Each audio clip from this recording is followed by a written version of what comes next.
火神除了自己 C 还有别的玩法吗？当然有了，我这里就向大家推荐几个火神入队并喝到汤的队伍。首先就是纳塔3C， 因为纳塔人都会消耗夜魂值，所以火神和纳塔人组队完全不用担心大招启动不了。首先是和马拉尼组队，火神后台2秒钟挂一次火，能够完美的适配马拉尼打蒸发。手法就是马拉尼先普攻挂水，西诺林减抗增伤，万叶扩散，然后就是火神开大，打出一刀蒸发，再点按战技切到马拉尼开始输出。可以看到蒸发非常的稳定。这个配对最大的优点就是全队几乎都是战技启动，没有收尾和卡大招的问题，我还是非常推荐马拉尼玩家抽个火神的。然后就是恰斯卡的队伍了，之前恰斯卡的队伍还是非常不完整的，而现在火神和希特拉尼的入队，大大增强了恰斯卡的配对强度。班尼特起手大招，希特拉尼 EQ 挂冰，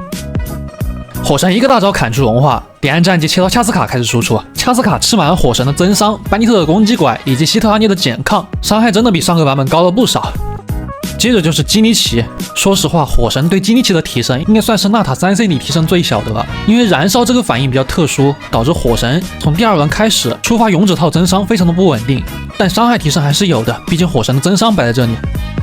其他的就是些非纳塔主 C 的队伍了，如克洛宁德超载，之前很多人都诟病克洛宁德的真空期太长了，而火神刚刚好就弥补了这一段真空期，双 C 轮流输出，互相填补彼此的真空期，而且输出轴算是非常自由的了。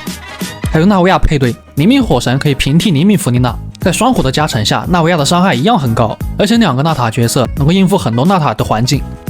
还有纳维莱特，谁说的你在纳塔不受欢迎啊？这在纳塔都喝到几口汤了。火神入队当个摔炮，开个大打个蒸发就下场，把增伤让给纳维莱特吃。纳维莱特战场输出的同时，后台的弗琳娜以及火神都在输出，真正意义上的3合队。